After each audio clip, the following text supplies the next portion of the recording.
దేవుని వాక్యంలో నుండి ఒక వచనం చదువుకొని ముందుకెళదాం. ప్రకటన గ్రంథము 2వ అధ్యాయము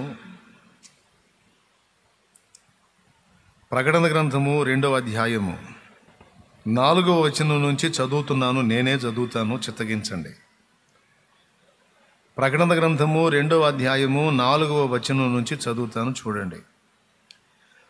అయినను మొదట నీకుండిన ప్రేమను నీవు వదలితివని నేను నీ మీద తప్పు ఒకటి మోపవలసి ఉన్నది.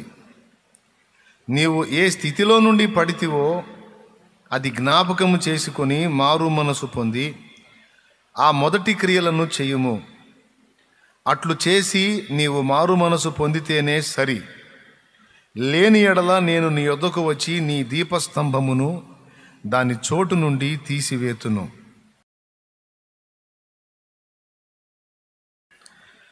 ప్రకటన గ్రంథం 2వ అధ్యాయం నుంచి 7 సంఘాల లేఖలున్నాయి. ఈ 7 సంఘాల లేఖల్లో మొట్టమొదటి లేఖ ఎఫెసులోనున్న సంఘానికి రాశాడు. సంఘానికి అంటే సంఘ దూతకు రాశాడు. దూత సరిచేయబడితే సంఘం సరిచేయబడిద్ది గనుక దూతకు లెటర్ రాశాడు. ఏమనంటే, నువ్వు చాలా కష్టపడుతున్నావు, చాలా ప్రయాసపడుతున్నావు, నా నామము నిమిత్తం భారం భరించి అలసిపోలేదు. తాము అపోస్తలులు కాకయే అపోస్తలులు అని చెప్పుకొనుచున్న దొంగలను నువ్వు గుర్తుపట్టావు అని మొదటి మాటల్లో ప్రశంసించాడు. ఆ ప్రశంసిస్తూ ఒక్క మాట అన్నాడు 4వ వచనంలో, ఇన్ని బాగున్నాయి కానీ అయినను మొదట నీకుండిన ప్రేమను నీవు వదలితివని నీ మీద తప్పు ఒకటి మోపవలసి ఉన్నది అన్నాడు. మొదట నీకుండిన ప్రేమను వదిలిపెట్టావనే తప్పు ఒకటి మోపాల్సి వచ్చింది, ఇంకంతకు మించి ఏమీ లేదు. ఏ స్థితిలో నుండి నువ్వు పడ్డావో అది జ్ఞాపకం చేసుకొని మారు మనసు పొంది ఆ మొదటి క్రియలను చెయ్యి అన్నాడు. అట్లా చేసి నువ్వు మారు మనసు పొందితేనే సరి, లేకపోతే నేను ఊరుకోను అంటున్నాడు. ఇది వేరే పుస్తకంలో మాట అయితే మనమేం సీరియస్గా తీసుకోవాల్సిన అవసరంలా. మనం పరిశుద్ధ గ్రంథం, సత్య గ్రంథం, దైవ వాక్కు, దేవుని మాట అని నమ్ముతున్న బైబిల్ గ్రంథంలో నీకు నాకు అందేటట్టు ఈ మాటను దేవుడు ఉంచాడు. దేవుని మాటల్ని సీరియస్గా తీసుకోవాలి. బైబిల్లో భక్తుల చరిత్రలు ఉన్నాయి, భక్తులు పలికిన మాటలు ఉన్నాయి, వాళ్ళ అనుభవాలు ఉన్నాయి, వాళ్ళ స్టోరీస్ ఉన్నాయి. ఇవి కాక సాక్షాత్తు దేవుడే పలికిన మాటలు ఉన్నాయి. దేవుడే పలికిన మాటల్ని మనం టేక్ ఇట్ ఈజీగా తీసుకోకూడదు, అది ఖచ్చితంగా సీరియస్గా తీసుకోవాలి. ప్రభువా, కష్టపడ్డాడని నువ్వే మెచ్చుకున్నావు, శ్రమపడ్డాడని నువ్వే మెచ్చుకున్నావు, నీ నామం కోసం భారం భరించి అలసిపోకుండా ఇంకా పరిగెత్తుతున్నాడని మెచ్చుకున్నావు. ఇన్ని విషయాల్లో మళ్ళీ ఎవడు సత్యవంతుడో ఎవడు దుర్బోధకుడో కూడా తెలుసుకొని అడ్డగించాడు అని కూడా మెచ్చుకున్నావు. ఇన్ని గొప్ప సంగతులు ఉండగా ఈ చిన్న విషయాన్ని గురించి నువ్వు అంత సీరియస్ అవుతావేమయ్యా అని మనం అడుగుదాం. మొదట నీకుండిన ప్రేమ నువ్వు వదలితివి అనేది ఏముంది నాయన? అది అసలు బొత్తిగా ప్రేమ లేకుండా అయితే లేదు కదా. ఫస్ట్లో ఉన్న లవ్ ఇప్పుడు లేదు.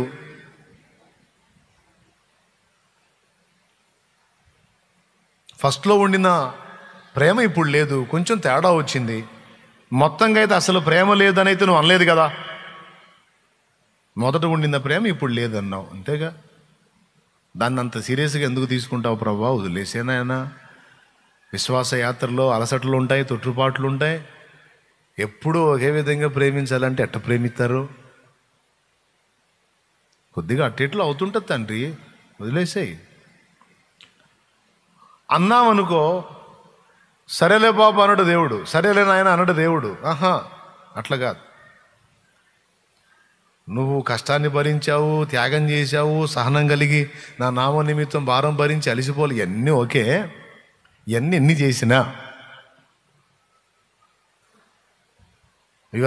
చేసినా దుర్బోధన ఎదిరించి అచ్చంగా సత్యాన్నే చేతబట్టి ఉన్నా, మొదట ఉండినటువంటి ప్రేమ కానీ కొరవడిందంటే, తరుగైందంటే నేను ఒప్పుకోను అని గట్టిగా పట్టుబట్టు కూర్చున్నాడు ఆయన. అది అవసరం అంతే. సరే, మొదట నీకుండిన ప్రేమను వదిలితివి, తిరిగి ఆ ప్రేమను కలిగి ఉండటానికి ట్రై చేయి అనలా. ఫస్ట్ ఏమన్నాడంటే ప్రేమను వదిలేవన్నాడు. తర్వాత మారు మనసు పొంది ఆ మొదటి క్రియలను చేయమళ్ళా అన్నాడు. అంటే మొదటి ప్రేమలో మొదటి క్రియలేవో ఉన్నాయి. మొదటి ప్రేమలో మొదటి క్రియలేవో ఉన్నాయి, వాటిని జ్ఞాపకం చేసుకో అంటున్నాడు. ఇప్పుడు ఈ జ్ఞాపకం చేసుకో అన్న మాటని మనం కీలకంగా పట్టుకుందాం ఈ రాత్రి ధ్యానానికి.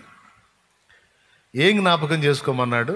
ఏ స్థితిలో నుండి నువ్వు పడ్డావో జ్ఞాపకం చేసుకొని, అంటే ఏ అంతస్తులో ఉన్నావో ఆ అంతస్తును గుర్తు చేసుకో. ఏ స్థితిలో ఉన్నావు? ఆ మొదటి ప్రేమలో నీ అనుభవాలు ఎలా ఉన్నాయి? ఆ మొదటి క్రియలు ఎలా ఉన్నాయి? ఆ స్థితి ఏమిటి? దాన్ని నువ్వు గుర్తు చేసుకో. ఏం ప్రభువా గుర్తు చేసుకోకపోతే ఏం జరిగిద్ది, జ్ఞాపకం చేసుకోకపోతే ఏం జరిగిద్ది అంటే, నీ దీపస్తంభమే అడ్రస్ ఉండదు అన్నాడు. ఇక్కడ పేల్చాడు బాంబు. దేవునికి స్తోత్రం. పెద్దగా చెప్పండి. ఏమన్నాడు? అసలు నీ దీపస్తంభమే అడ్రస్ ఉండదు అన్నాడు. స్థానభ్రంశం చెందుతుంది, దాని ఉనికిని నేను తీసేస్తాను అన్నాడు. వామ్మో, ఏదన్నా వేరే వేరే పనిష్మెంట్లు కూడా కదా, అసలు అడ్రస్ లేకుండా అయిపోతుందిగా. ఇదంత కీలకమైన విషయమా? ఖచ్చితంగా అది కీలకమైన విషయమే. ఈ జ్ఞాపకం చేసుకోవటం అనే ఒక అంశం ఉంది చూసారా, అది ఎంతైనా అవసరం. ఏమేం జ్ఞాపకం చేసుకోవాలి? దానివల్ల మనకు అనుకూరే ప్రయోజనం ఏంటి? దానిలో దేవుడు సంతోషించేది ఏమిటి అనే ప్రశ్న మనం వేసుకుంటే బోల్డన్ ఉన్నాయి. ఒకటొకటిగా మనం ధ్యానించుకుందాం. ఐగుప్తు దేశం నుండి ఇశ్రాయేలు జనాంగాన్ని బానిసలుగా ఉన్న అనుభవంలో నుంచి బయటికి తీసుకొచ్చేటప్పుడు, మీ కాళ్ళకి చెప్పులు తొడుక్కోండి, మీ నడుము కట్టుకోండి, మీరు భుజించండి అని చెప్పి పస్కా పశువుని వధించి మీరు దాన్ని భుజించాలన్నాడు. ఆ రక్తమేమో మీ గడప కమ్మలకు పూయాలన్నాడు. గొర్రెపిల్ల రక్తమేమో మీ గడప కమ్మలకు పూయండి, ఎందుకంటే ఈ రాత్రి నేను మరణదూతను అనుమతిస్తున్నాను. ఐగుప్తులో ఉన్న ప్రథమ సంతానం అంతా హతులవుతారు. ఎందుకంటే నా జ్యేష్ఠుడు యాకోబు సంతతి మీరు. మిమ్మల్ని బంధించాడు అంటే నా జ్యేష్ఠ కుమారుని బంధించాడు, నా జ్యేష్ఠ కుమారుని శ్రమ పెట్టాడు. కాబట్టి నేను ఐగుప్తీయులలో జ్యేష్ఠులకు తీర్పు తీరుస్తున్నాను. నా జ్యేష్ఠుడైన యాకోబును బంధించారు గనుక ఐగుప్తు మొత్తంలో జ్యేష్ఠుల వధ జరుగుతుంది రాత్రి. మీరు మీకోసం పస్కా గొర్రె పిల్లను వధించి పులిని రొట్టెలు కాల్చుకొని దాని రక్తమేమో మీ గడప కమ్మలకు, అడ్డ కమ్మలకు, నిలువ కమ్మలకు పోయండి. దాని మాంసాన్ని వండుకోండి. పులిని రొట్టెలు కాల్చండి. అయితే చేదు కూరలతో తినండి. చేదు కూరలతో తినండి. తోటకూర, గోంగూర, బచ్చలి కూర, పాలకూర, ఆకుకూరలు తెలుసు కదా మీకు ఎట్టుంటాయి? సప్పగుంటాయి. గోంగూర పొల్లగా ఉంటుంది. ఈ ఆకుకూరలు కాదు, కొత్తిమీర అంతకన్నా కాదు. మరి ఏ కూరలతో తినమన్నాడంటే చేదు కూరలతో వండుకొని తినమన్నాడు. చేదుగా ఉండే ఆకులతో వండుకోవాలన్నాడు. చక్కగా పస్కా గొర్రెను వధించి మాంసం తినమన్నాడు, బాగానే ఉంది. కానీ ఈ చేదు కూరలతో తినమన్నాడు, ఇది బాగలా. ఎవరు తింటారు? చేదు కూరలు అంటే ఏంటో తెలుసా? కాకరాకు, వేపాకు. వేపాకు ఎట్ట ఉంటుంది? కాకరాకు ఎట్ట ఉంటుంది? ఇంకా చేదుగుండే ఆకులు చెప్పండి. ఇంకా కొన్ని ఆకులు ఉన్నాయి కఠినమైన చేదు. వాటిని ఆ ఆకుకూరలు, ఆ చేదు కూరలతో మీరు దాన్ని తినాలన్నాడు. ఇక అది విందులాగా ఉంటుందా, హింసలాగా ఉంటుందా? విందులాగా ఉంటుంది, హింసలాగా ఉంటుంది. ఎందుకంటే నోట్లో నెడుతుండే, కానీ తినాలి మీరు అన్నాడు.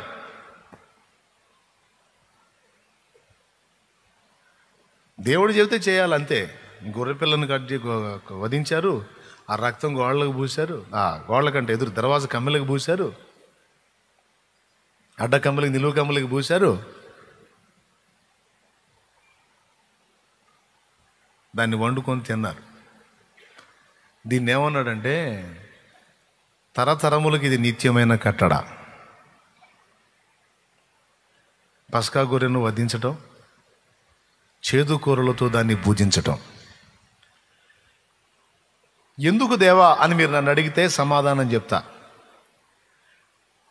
నేను ఈ శ్రమానుభవంలో నుండి నెమ్మది గల అనుభవంలోనికి మిమ్మల్ని తీసుకెళ్ళినప్పుడు మీ హృదయాలు నెమ్మదిని బట్టి, సుఖమును బట్టి, ప్రశాంతతను బట్టి క్రొవ్వే అవకాశం ఉంటుంది, మదించే అవకాశం ఉంటుంది. ఈ క్రొవ్వి మదించినప్పుడు ఏం జరిగిద్దంటే, నా కార్యాలను, నన్ను మరచిపోయే అవకాశం ఉంటుంది. నన్ను, నా కార్యములను మరచారనుకో, నాకు నష్టం లేదు, కానీ మీకు ఎఫెక్ట్ పడిద్ది, మీరు దెబ్బతింటారు.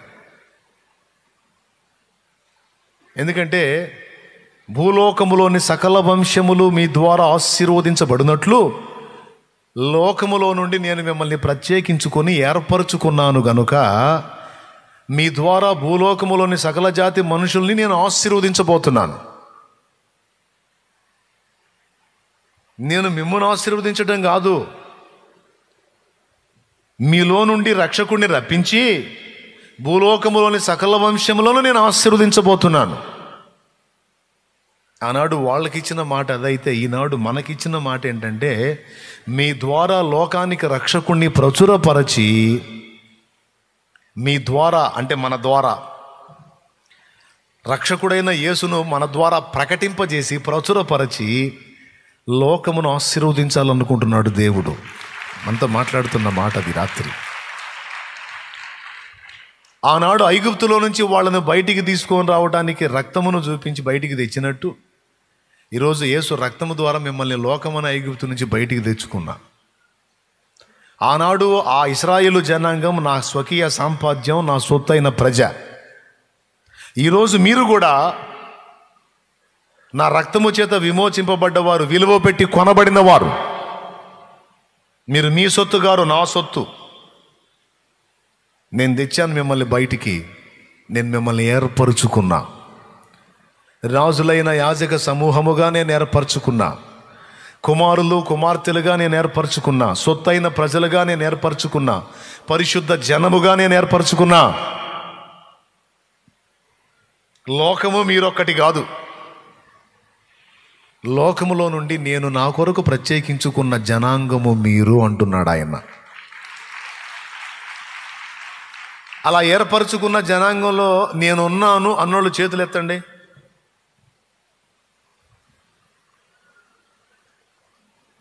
అలా దేవుడు ప్రత్యేకించుకొని స్వరక్తమిచ్చి సంపాదించి ఆశీర్వాదమునకు వారసులుగా పిలిచిన జనాంగంలో నేనున్నాను.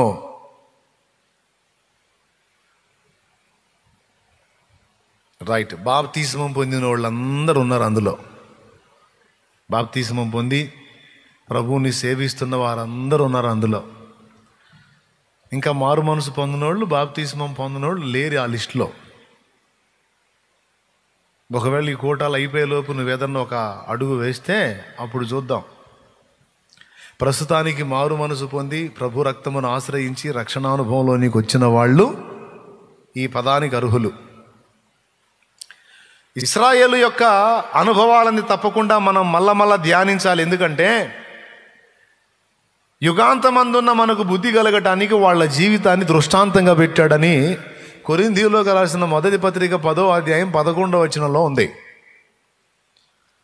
ఈ సంగతులు దృష్టాంతములుగా వారికి సంభవించి యుగాంతమందున్న మనకు బుద్ధి కలుగుటకై వ్రాయబడెను అన్నాడు. ప్రభువుకు స్తోత్రం. ప్రియులారా, అసలు మొదట నీకుండిన ప్రేమను వదిలితివి అనే తప్పు నీ మీద మోపాల్సి ఉంది అనే మాట అన్నాడు చూడు. అసలు దానికి ఎందుకు అంత డేంజర్ ఉందో అదొక్కటి తెలుసుకుందాం మనం ఈ రాత్రి, జ్ఞాపకం చేసుకుందాం. అందరూ సంతోషంగా స్తోత్రం చెప్పండి. బాగా చెప్పారు, ఇంకోసారి చెబుతారా? రైట్.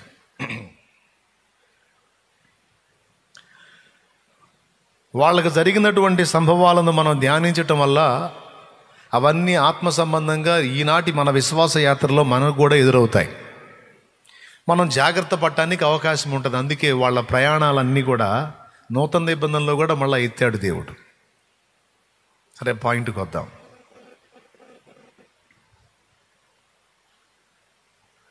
నేను మిమ్మల్ని ప్రశాంతతలోకి తీసుకెళ్ళిన తర్వాత, బానిసత్వంలో నుండి ఏలికలుగా మిమ్మల్ని మార్చిన తరువాత మీ హృదయములు మదించి క్రొవ్వి నన్ను మరచుదురేమో.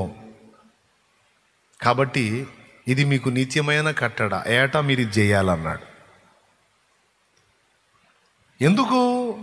ఎందుకు నాయనా మా వెంట ఇట్టబడ్డా? లోకంలో చాలామంది ఉన్నారుగా, మా వెంటే పడ్డావే అంటే, నేను మిమ్మల్ని ఏర్పరచుకున్నా, మీరు నా స్వకీయ సాంపాద్యం, మీరు నా సొత్తు, మీరు సామాన్యులు కాదు. లోకము మిమ్మల్ని గూర్చి, లోకమంతా కూడా మిమ్మల్ని గూర్చి ఘనముగా మాట్లాడుకునే అద్భుతమైన అంతస్తులోకి నేను మిమ్మల్ని పిలిచా. ఒక ఊరు, పట్టణం, పల్లె, ప్రాంతంగా ప్రపంచమే మిమ్మల్ని గూర్చి ఘనంగా మాట్లాడుకునేటట్లు నేను మిమ్మల్ని ఏర్పరచుకున్నాను అన్నాడు. ఇది నిజమా కాదా? ఇప్పుడు జరుగుతుందా లేదా?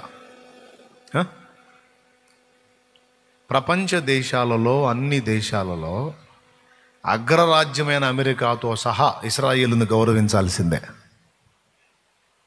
వాళ్ళ భూభాగంలోకి వెళ్ళాల్సిందే. అది వాళ్ళ సొత్తు, వాళ్ళ స్వాస్థ్యం.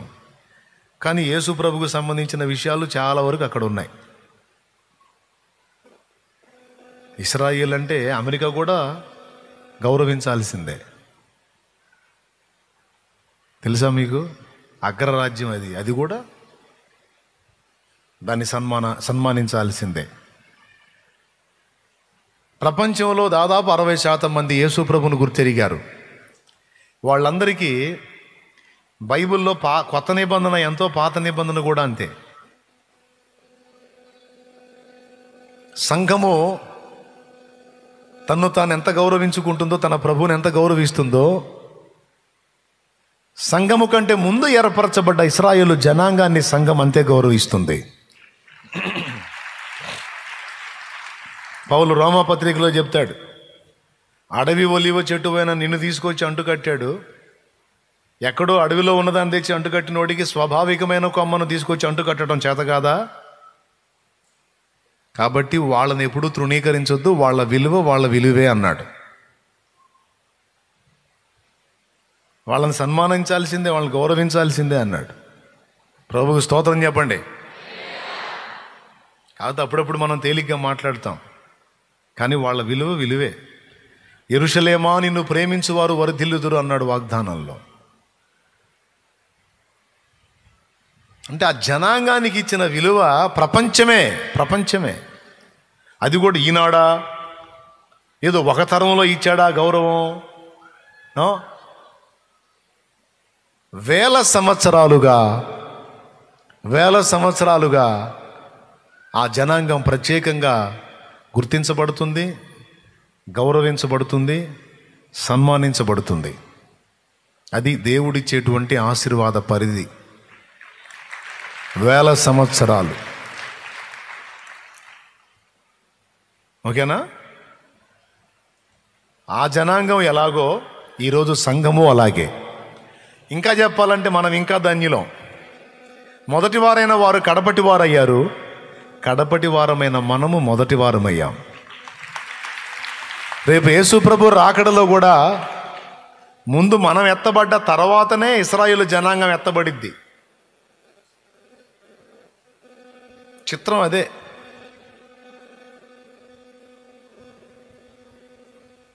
రేపు నూతన యెరూషలేం పట్టణంలో కూడా ఇంటికి ప్రారంభం ఏది? పెద్దగా చెప్పండి. ఇంటికి ప్రారంభం ఏది? ముగింపేది? గుమ్మం. అవునా? పునాది మీదేమో క్రొత్త నిబంధన నాయకులది ఉంది, గుమ్మాల మీదేమో ఇశ్రాయేలు గోత్రకర్తల పేర్లు ఉన్నాయి. అసలు వాస్తవంగా ప్రారంభం అక్కడి నుంచి కదా. కానీ ఏం చేద్దాం, మొదటి వారు కడపటి వారు అయ్యారు, కడపటి వారు మొదటి వారు అయ్యారు. పునాది అంటే ప్రారంభంలో అపోస్తలుల పేర్లు వచ్చినాయి.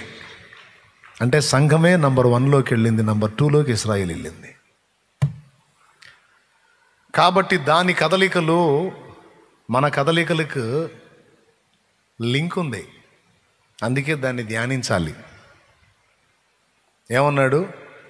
మీరు ప్రశాంతతలోకి వెళ్ళినప్పుడు, నెమ్మదిలోకి వెళ్ళినప్పుడు, ఈ బానిస శృంఖలాల్లోంచి బయటికి వచ్చి ఏలికలుగా మారినప్పుడు హృదయమందు మదించిన వారై క్రొవ్వి మీరు నన్ను మర్చిపోతారేమో. అలా మీరు మర్చిపోకుండా ఇది తరతరములకు నిత్యమైన కట్టడ. నువ్వు చచ్చేటప్పుడు నీ పిల్లగాడికి చెప్పి చావాలి, వాడు అయిపోయేటప్పుడు, వాడు పితరుల దగ్గరకు వచ్చేటప్పుడు వాడు బిడ్డకి చెప్పి పోవాలి. తరతరాలకి ఇది నిత్య నిబంధన, అంతే చేయాలి మీరు అన్నాడు. బాగుంది. ఎందుకంటే మీ క్షేమం కోసమే అన్నాడు. మా గురించి అంత శ్రద్ధ ఎందుకు నాయన అంటే, నేను మిమ్మల్ని ప్రత్యేకించుకున్నాను అన్నాడు. ఎందుకు మమ్మల్ని ప్రత్యేకించుకున్నావు నాయన అంటే, భూలోకములోని సకల వంశములు మీ ద్వారా ఆశీర్వదించబడాలి, అందుకు ఏర్పరచుకున్నాను. రక్షకుడిని మీలో నుంచే తీయాలి నేను. ఇది టోటల్గా లింక్ అయిపోయింది కదా. ఇక ఈ మ్యాటర్ అంతా ఓ పక్కన పెడదాం. చేదు కూరలతో మీరు దాన్ని భుజించాలి అన్నప్పుడు నీ కొడుకు నిన్ను అడుగుతాడు. నువ్వు అక్కడికి పోతావు, వాగ్దత్త దేశంలో చేరతావు, ఇక పండగ మొదలు పెడతావు. 7 పండుగల్లో పులియని రొట్టెల పండుగ, పస్కా అనబడిన పండుగ, పస్కా పండుగ, పులియని రొట్టెల పండుగ, 2 ఐడియా ఉంది కదా మీకు. ఈ పండుగల్లో ఈ చేదు కూరలతో ఆహారం నువ్వు తినిపించినప్పుడు నీ కొడుకు అడుగుతాడు నిన్ను, నానా ఎందుకు నాన్న మాంసం వండారు బాగానే ఉంది, ఈ చేదు కూరలు తినలేక చస్తున్నావు, ఇదేం ఆచారం నాన్న, ఇదేం పద్ధతి నాన్న అని అడిగితే అప్పుడు నువ్వు చెబుతావు. వాడికి ఏం చెబుతావంటే, ఒకప్పుడు మేము ఇలా బానిసలుగా ఉన్నప్పుడు ఎంతో శ్రమను అనుభవించి ఇలాంటి చేదైన అనుభవంలో ఉన్నప్పుడు దేవుడిదిగో ప్రస్తుతం ఉన్న ఈ మధురమైన అనుభవాల్లోకి తెచ్చాడు రా అని. ఆ చేదైన అనుభవాలని ఈ చేదు కూర తిన్నప్పుడు నీ కొడుకు అడిగితే, నువ్వు అనుభవించిన ఆ చేదైన అనుభవాలన్నిటిని కూడా వాడికి నువ్వు తెలియజేయాలి. ఇలా చేయటం వల్ల 2 జరుగుతాయి. ఒకటి, గతకాలపు చేదైన అనుభవాలు గుర్తు చేసుకోవటం వలన నీలో కృతజ్ఞత నిలుస్తుంది. 2, నీ బిడ్డకు కూడా నా ఎడల భయభక్తులు కలుగుతాయి. ఓహో, మా పితరుల దేవుడిలా. మరి అలా వినే దావీదు అట్ట తయారయ్యాడు. దావీదుకి ఏం తెలుసు మరి ఇవన్నీ? వాళ్ళ అమ్మ చెప్పింది. వాళ్ళ పితరులు మాట్లాడుకుంటున్నప్పుడు విన్నాడు. మరి యోసేపుకి ఎట్లా తెలుసు దేవుని గురించి? అబ్రహాం దేవుడు, ఇస్సాకు దేవుడు, యాకోబు దేవుడు గురించి ఎట్లా తెలుసు?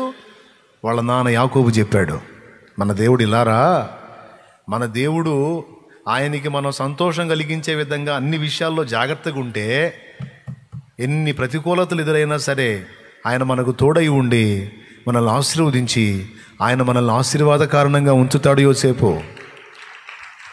మనం ఎక్కడ కూడా ఆయనకు అభ్యంతరం కలగకుండా జాగ్రత్త పడాలిరా, ఇది మెయిన్. తన కొడుకు చెప్పుకున్నాడు,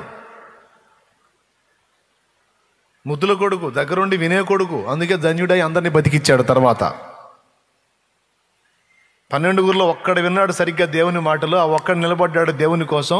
ఇంటి మొత్తం దాదాపు 70 మంది బతికిపోయారు, అయితే మొత్తం తెచ్చేవాళ్ళు. దేవుని మాటల్ని ఎవడు తీసుకున్నాడో వాడు నిలబెట్టాడు కుటుంబాన్ని. దేవుని యందు ఎవడు భయభక్తులు కలిగి ఉన్నాడో వాడు నిలబెట్టాడు కుటుంబాన్ని. దేవునికి దుఃఖం కలిగించకుండా ప్రతి విషయంలో దేవునికి సంతోషం కలిగించాలని ఎవడు గ్రహించాడో వాడు నిలబెట్టాడు కుటుంబాన్ని. ఇంటి దీపాన్ని వాడు నిలబెట్టాడు, లేకపోతే మొత్తం ఇల్లు ఆరిపోయేది. ఈరోజు నీ కుటుంబాన్ని కూడా నువ్వు అలా దీపంలాగే ఉన్నావు. ఎవరు చెప్పారు వాళ్ళకి? పితరులు చెప్పారు, పిల్లలు విన్నారు. నువ్వు జ్ఞాపకం చేసుకుంటావు, నీ పిల్లలకి నేర్పుతావు. అవి జ్ఞాపకం చేసుకున్నప్పుడు నీలో కృతజ్ఞత పుడుతుంది. నా పట్ల మళ్ళా నీకు శ్రద్ధ కలుగుతుంది, నా పట్ల మళ్ళా నీకు ప్రేమ కలుగుతుంది, నా పట్ల నీకు మళ్ళా ఆసక్తి కలుగుతుంది, మళ్ళా నన్ను సమీపిస్తావు. హల్లెలూయా. ఇట్లా చేయమని చెప్పాడు. జ్ఞాపకం చేసుకోకపోతే ఏం జరిగిద్ది, జ్ఞాపకం చేసుకుంటే ఏం జరిగిద్ది అన్నదానికి మన క్లారిటీ వచ్చింది. జ్ఞాపకం చేసుకోకపోతే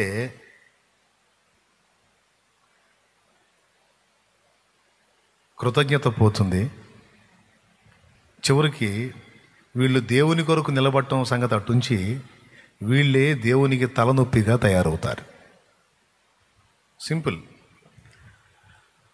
యేసు ప్రభు టైంలో, బాగా వినండి, యేసు ప్రభు టైంలో అంటే ఆయన మానవ శరీరంతో భూమి మీద సంచరించే టైంలో ఇశ్రాయేలు జనాంగానికి ధర్మశాస్త్రం ఉందా లేదా? పెద్దగా చెప్పాలి. ఉందన్నోళ్ళు చేతులు ఎత్తండి. ధర్మశాస్త్రం ఉందా లేదా? చాలామంది చేతులు ఎత్తలా. అట్ట తగలబడింది మన బైబిల్ చదువు అంటే బైబిల్ చదవట్లా. ఉందన్నోళ్ళు చేతులు ఎత్తండి. రైట్, ధర్మశాస్త్రం ఉంది. లేకపోతే ఆయన సమాజ మందిరంలోకి వచ్చినప్పుడు యెషయా గ్రంథం తీసి చదివాడు కదా, మీ వినికిడిలో ఈ మాటలు ఇక నెరవేరిని అన్నాడు కదా. ఐథియోపియా నపుంసకుడు యెషయా గ్రంథం కొనుక్కొని పోతున్నాడు కదా. ధర్మశాస్త్రం ఉంది, ప్రవక్తల గ్రంథాలు ఉన్నాయి. యేసు ప్రభు టైంలో వాళ్ళకి ధర్మశాస్త్రం ఉంది. 2, వాళ్ళు కూడా పండగలు ఆచరిస్తున్నారా లేదా? పండగలు ఆచరిస్తున్నారా లేదా? ఆచరిస్తున్నారు. కానీ మీరు గమనించండి, వాళ్ళు దేవుని సంబంధులే. ఈజీగా అర్థమైంది, వినండి. వాళ్ళు దేవుని సంబంధులే, వాళ్ళు దేవుని ఎడల శ్రద్ధ కలిగిన వారే, నియమనిష్టలు కలిగినట్టుగానే కనపడుతున్నారు, ప్రత్యేకింపబడిన జనాంగంగానే కనపడుతున్నారు, ధర్మశాస్త్ర సంబంధమైన ఆచార వ్యవహారాలు నెరవేరుస్తున్నట్టే కనపడుతున్నారు. కానీ వారికి ధర్మశాస్త్రం ఇచ్చిన ఆ దేవుడు వారి మధ్యలోకి వస్తే ఆయన్ని వాళ్లే పట్టుకొని సిలువేశారు. ఎందుకు అట్లా జరిగింది?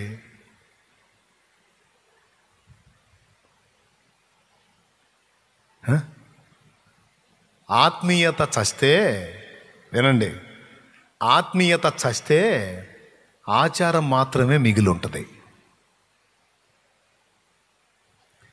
ఆత్మీయతతో దేవుని ఎడల ప్రేమ భయభక్తులు కలిగి దేవుణ్ణి సేవించటం వేరు, ఆచారబద్ధంగా సేవించటం వేరు. ప్రారంభంలో వాళ్ళు ఆత్మ సంబంధంగా ఆత్మీయంగాను దేవుని ఎడల భయభక్తులు కలిగి దేవుని క్రియలను జ్ఞాపకం చేసుకుంటూ మళ్ళా పునః జ్ఞాపకం చేసుకుంటూ దేవుడు చెప్పిన క్రమాన్ని ఆచరించారు.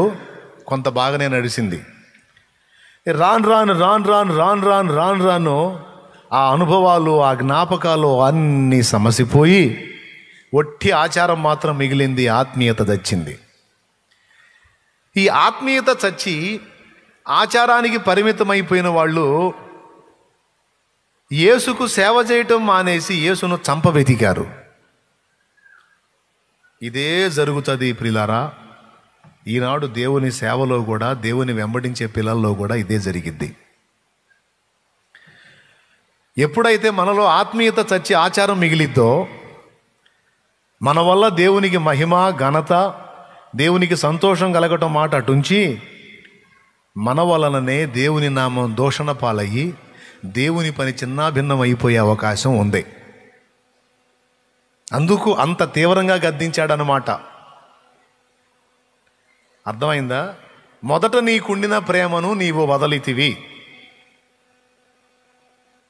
నువ్వు ఆ మొదట ఏ క్రియలు చేసావో ఆ క్రియలు చేయి అన్నాడు.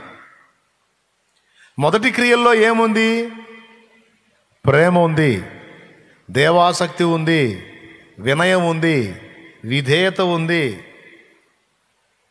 అదంతా ఇష్టంతో కూడిన వ్యవహారం. కానీ ఆ ఆత్మీయత చచ్చినప్పుడు ఏం మిగిలిద్ది? ఒట్టి ఆచారం మిగిలిద్ది.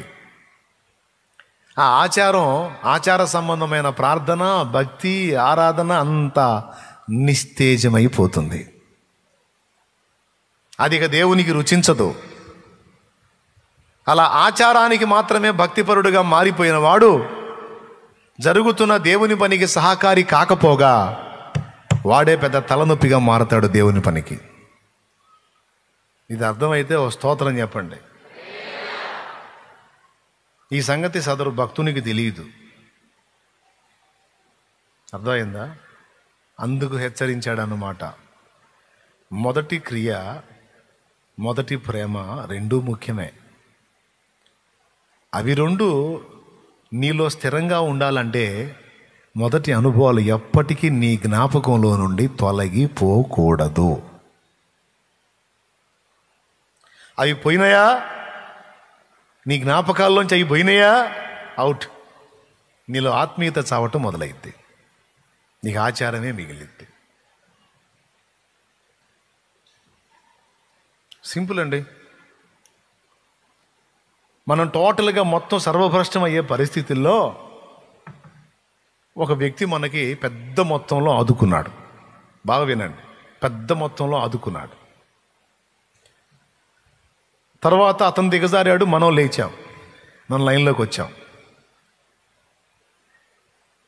అతని ఇబ్బందికర పరిస్థితులను మనం గుర్తించి, ఒకప్పుడు నన్ను ఎన్నో బాధల్లో ఉంటే నన్ను ఆదుకొని అసలు టోటల్ కొలాప్స్ అవుతున్న నన్ను సేవ్ చేశాడు, నేను ఎలాగైనా హెల్ప్ చేయాలి అని ఆ వ్యక్తి మనకు చేసిన సహాయాన్ని మనం గుర్తుంచుకున్నంత వరకు ఇష్టంగా, ఇంట్రెస్ట్గా నెల నెల కొంత హెల్ప్ వారికి చేస్తాం, లేదా మనకు కలిగిన దానిలోంచి తోడ్పాటు అందిస్తూ ఉంటాం తరచుగా. ఎప్పుడైతే ఆ జ్ఞాపకం మనలో తగ్గిపోద్దో, మనం పంపించే ఏదన్నా సాయం పంపించినా అది ఆచారంగా మారిపోయింది, తప్పనిసరి పరిస్థితుల్లో చేస్తున్నట్టు అనిపించింది. మీలో కొంతమందికి అనుభవాలు ఉన్నాయి. మీ దగ్గర మేలు పొందిన వాళ్ళు కొంతమంది స్టార్టింగ్లో మీకు తిరిగి హెల్ప్ చేయటం వేరు, రాను తిరిగి వారు మీకు సహాయం చేయటం వేరు. కొద్దిగా చేసిన తర్వాత ఆ కృతజ్ఞత చూపించాక బతుకంతా చూపిస్తామైంది గడబడి పోని. ఫస్ట్ అడగకుండానే అడిగడిగి సాయం చేసే మనం ఎవరి దగ్గర మేలు పొందామో వానికి అవతలోడు ఫోన్ చేసినా స్పందించిన పరిస్థితి. కొంచెం బిజీగా ఉన్నాను, నాకు సాయంత్రం చేస్తావా, కొంచెం అత్యవసరమైన పని. సాయంత్రం చేస్తేనేమో ఫోన్ బ్రేక్. స్టార్టింగ్లో ఎగబడి అడిగడిగి వెంటబడి చేశావు, అడగకుండానే చేశావు. ఎందుకంటే అతను చేసిన మేలు నీకు గుర్తుంది, నీ జ్ఞాపకాల్లో ఉంది, నువ్వే వెంటబడ్డావు కృతజ్ఞతతో. అది ఎప్పుడైతే నీలో మర్చిపోవటం స్టార్ట్ అయిందో ఆటోమేటిక్గా నువ్వు దిగజారటం మొదలుపెట్టావు. చివరికి అవతలి వ్యక్తికి అడిగినా స్పందించిన పరిస్థితికి వచ్చింది. సేమ్ ఇంతే. యేసు ప్రభుతో తొలినాళ్ళ అనుభవం, ప్రారంభపు అనుభవం మనకప్పుడు దీనస్థితి. నిజమునకు దేవుడు లేని జనులుగా బతికిన వాళ్ళం మనం. అలాంటిది యేసయ్య దొరికినప్పుడు పేదకు దొరికిన పెన్నీదిలాగా ఉంది. ఒక అద్భుతమైన అనుభవం, ఒక అద్భుతమైన ఆనందం. మనం ఎదుర్కొంటున్న ప్రతికూలతలోంచి ఆయన మనల్ని విడిపించిన వైనం, గుండె చెదరని వేళ మనల్ని ఆయన ధైర్యపరిచి నిలబెట్టిన వైనం. ఈ సేవకుల విషయం అయితే ఏ విలువ ఏ గౌరవం లేకుండా ఏదో ఒక అనామక జీవితంలో ఉండే పరిస్థితి నుంచి తీసుకొచ్చి తన ప్రజల మీద నియమించి ఎదుటి వాళ్ళు గౌరవించి సన్మానించి సత్కరించి వందనాలు చెప్పే స్థాయిని ఇచ్చి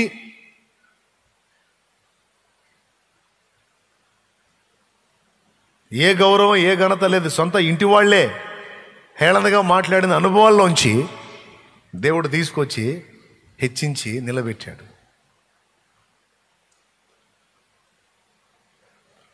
సామాన్యం కాదు కదండి. అన్నీ చేయలేదా? నాకు దేవుడు ఏం చేయలేదా? నీకేం చేయలేదా? అవన్నీ మనకి ప్రారంభంలో బాగా గుర్తున్నాయి. అందుకే సమయం దొరికినప్పుడల్లా మనం ప్రార్థన చేయడానికి దేవుని దగ్గరకు పరిగెత్తాం. ఏ కొంచెం అవకాశం దొరికినా మనం ఆయన్ని స్తుతించడంలో ఆరాధించడంలో నిమగ్నమయ్యాం. ఏ కొంచెం ఛాన్స్ దొరికినా దేవుని వాక్యాన్ని ముందేసుకొని ధ్యానించడం మొదలుపెట్టాం. ఏ కొంచెం అవకాశం దొరికినా అవతల వాడికి యేసుని గురించి పరిచయం చేయటానికి తహతహతహలాడాం. అప్పుడు యేసయ్య మనల్ని హెచ్చరించలా, జస్ట్ తన ప్రేమను రుచి చూపించాడు. ఆ అనుభవాన్ని పొందాం, ఆ ఆనందం మనలో స్టార్ట్ అయింది.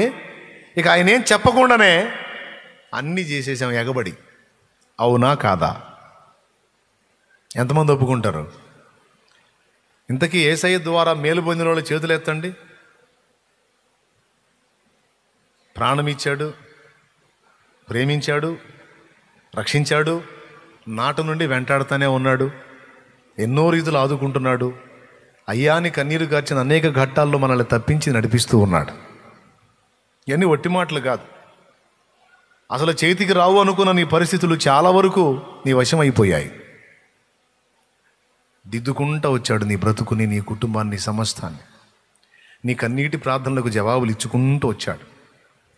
ఇవన్నీ నీ జ్ఞాపకాల్లో బతికున్నంత వరకు, నిలిచి ఉన్నంత వరకు ఎవ్వరి నిమిత్తం లేకుండా పరిగెత్తావు నువ్వు దేవుని సన్నిధికి. అయ్యగారులు పరిగెత్తారు, విశ్వాసులు పరిగెత్తారు. అవునా?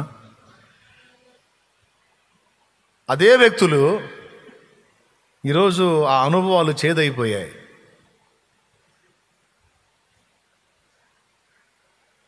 ఇప్పుడు ఆయన పిలిచినా వెళ్ళని పరిస్థితి. ప్రసంగంలో మాట్లాడుతుంటాడు, నా సన్నిధికి రా, నేను నీతో మాట్లాడాలి, నువ్వు నాతో గడుపు అని ప్రసంగంలో 100 సార్లు నిన్ను పిలిచిన ఆ మాటలు వినని ఆత్మీయ చెవిటితనం ఏర్పడింది నీకు. విన్నప్పుడు ఏదో ఇంట్రెస్ట్గా ముఖం పెట్టినట్టు పెట్టి బయటికి పోయిన తర్వాత మళ్ళీ ఎప్పటికాలు ఇచ్చిట్టి అన్నట్టు మళ్ళీ మొదటి భ్రష్ట స్థితికి, మొదటి దిగజారిన స్థితికి, అంతకుముందు ఉన్న స్థితికే నువ్వు వెళ్ళిపోతా ఉన్నావు. మన బతుకులు ఇట్ట తగలబడ్డాయి.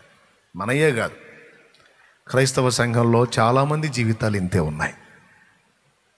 సాతాను చేసేటువంటి మోసాలలో ఒక మోసం ఏంటంటే దేవుని కార్యములను మనం మరచిపోయేటట్టు చేస్తాడు వాడు. ప్రియులారా, కొన్ని మరచిపోవటం మనకు దీవెన, కొన్ని మరచిపోవటం మనకు శాపం. మళ్ళీ చెప్పండి, మీరు చెప్పండి. కొన్ని విషయాలు మరచిపోవటం మనకు దీవెన, కొన్ని విషయాలు మరచిపోవటం మనకు శాపం. ఏ విషయాలు మర్చిపోవటం దీవెన అంటే, ఎదుటోడికి సాయం చేశావు, మర్చిపో, అది నీకు దీవెన. దేవుని కొరకు కార్యాలు చేశావు, మర్చిపో, అది నీకు దీవెన. నీ పట్ల అవతలోడు తప్పు చేశాడు, పొరపాటు పడ్డాడు, క్షమించి ఆడు చేసిన దోషాన్ని మర్చిపో, అది నీకు దీవెన. ఇట్లా ఇతరుల ఎడల మనం చేసిన మేలులు మనం మర్చిపోవటం మనకు దీవెన. అంతేకాదు, దేవుని కొరకు మనం చేసినవి కూడా వెనకున్నవి మరచి, వెనకున్నవి మరచి ముందున్న వాటికై అన్నాడు. కాబట్టి దేవుని కొరకు చేసిన కార్యాలు మర్చిపోదాం. కానీ వాడేం చేస్తాడు తెలుసా? సైతాను వాడు కొన్ని జ్ఞాపకంలో పెడతాడు, కొన్ని మర్చిపోయేటట్టు చేస్తాడు. దేవుడు నీకెట్టి కార్యములు చేశానో ఆ కార్యాలు మనం మర్చిపోయేటట్టు వాడు మనల్ని నిద్రపుచ్చుతాడు. దేవుని కొరకు మనం చేసిన కార్యాలు మనం మర్చిపోకుండా మన జ్ఞాపకాల్లో ఉండేటట్టు చేస్తాడు వాడు. ఇప్పుడు కథ రివర్స్. ఎవరికి కృతజ్ఞత చూపాలని అనుకుంటావు? దేవుడు నీకు చేసిన కార్యాలు నువ్వు మర్చిపోయావు, దేవునికి నువ్వు చేసిన కార్యాలు నీకు గుర్తున్నాయి. ఇప్పుడు నీ ఫీలింగ్ ఏందో తెలుసా? ఇంత చేశాను కదా ప్రభువా, నువ్వు నన్ను ఎందుకు గుర్తుపెట్టుకోవు? నువ్వు నన్ను ఎందుకు గుర్తించుకోవు? నువ్వు నా పక్షాన్ని ఎందుకు సాయం చేయవు? నువ్వు ఎందుకు కృతజ్ఞత చూపట్ల? అస్సలు నీకు విశ్వాసం లేదు దేవా, అసలు కృతజ్ఞత లేదు దేవా నీ దగ్గర. అసలు ఎన్ని చేశా చూడు, ఎన్ని కార్యాలు చేశాను, ఎంతమందికి సువార్త చెప్పా, ఎన్ని ఆరాధనలు చేశా, ఎన్నిసార్లు భజన చేశా, ఎంతంత మొత్తాలు ఇచ్చా. మరి ప్రాణం ఇచ్చిన సంగతి అది గుర్తుండదు. నువ్వు ఇచ్చిన పెద్ద మొత్తం గుర్తుంటుంది.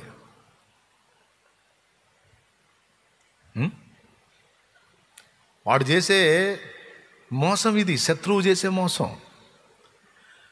మనం కొన్ని మర్చిపోవాలి, కొన్ని మర్చిపోకూడదన్నాను. అందులో ఒకటి, నువ్వు దేవుని కొరకు చేసినవి మర్చిపోవాలి.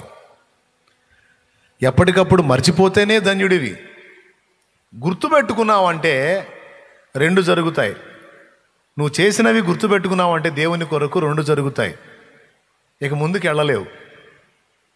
బోల్డ్ అంత చేశా, ఇంకేముందిలే నేను వెళ్ళేది, చాలా చేశాగా, ఇప్పటికే చాలా చేసేసా అని ముందుకు వెళ్ళటం ఆగిపోయింది. రెండోది, దేవునికి నువ్వు కృతజ్ఞత చెప్పటం సంగతి ఏమో కానీ నీ ఎడల దేవుడు కృతజ్ఞత కలిగి బతకాలన్నట్టు అయిపోద్ది నీ బతుకు. నా బతుకు, మన బతుకులు అట్ట తగలబడతాయి. ఇది రైటా రాంగా చెప్పండి? రాంగేగా. ఎంతమంది ఒప్పుకుంటారు? కొంతమంది చేతులు ఎత్తట్ల. రైటేనమ్మా. మనం దేవుని ఎడల కృతజ్ఞత కలిగి బతకాలా, లేకపోతే దేవుడు మన ఎడల కృతజ్ఞత కలిగి ఉండాలా? అమ్మా దేవుడే, అవునా? మరి రైట్ అన్నట్టు చేతులు ఎత్తలేదే, తప్పు. ఈ జీవిత కాలం అంతా చేసిన ఆయన రుణం తీరదు. మళ్ళీ పాట ఎత్తగానే ఎగురుకుంటూ పాడతారు. దినమెల్లనే పాడిన కీర్తించిన నీ రుణమునే తీర్చగలనా, కొనియాడి పాడి ఇలలో జీవించనా, ఇలలో జీవించనా. దినమెల్ల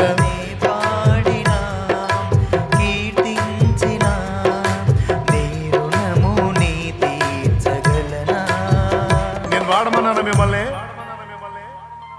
నేను పాడమన్నానా? ఆగారా? ఆగలిగారా? ఆహా, పాడేశారు. వందనాలు. పాడండి, తప్పేం కాదు. కానీ నీ జీవితకాలం అంతా అర్పించిన ఆయన రుణం తీర్చలేవు. ప్రాణం పెట్టేశాడు నీ కోసం.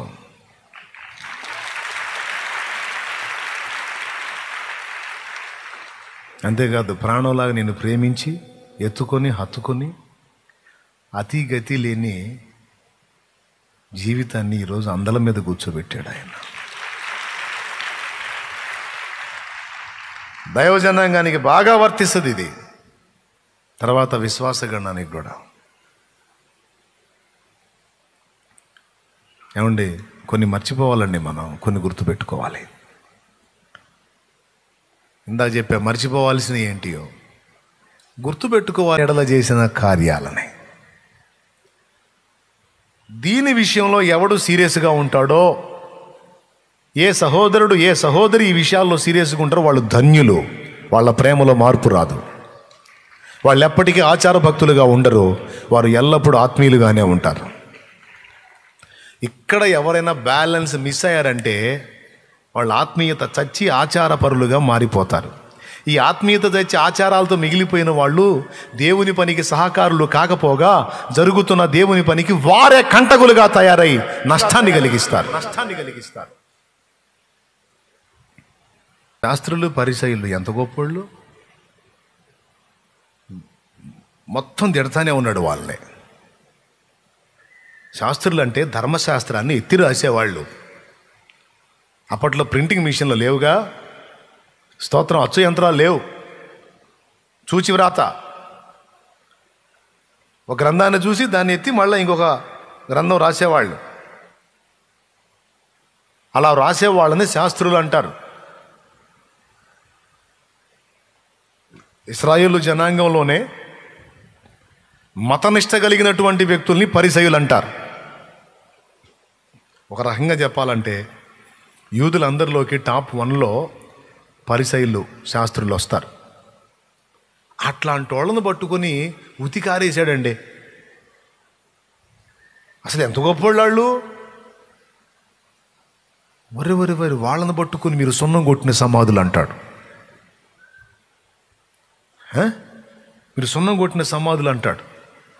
మీరు పళ్ళాన్ని వెలపడగడిగే వాళ్ళు లోపల దరిద్రంతో ఉంది, మీరు దరిద్రులు అన్నాడు. ఎన్ని తిట్టాడు, ఎన్ని రకాలుగా విమర్శించాడు. మీరు నా దేవుని ఆలయం దొంగల గుహగా చేశారు మీరు అంటాడు. మీరు వేషధారులు అంటాడు. చూడండి, వాళ్ళని గనపరిచింది ఒకడన్నా కనపడితే చూడండి, వాళ్ళని తిట్టడమే పని. ఎవరిది ఆ గుండె?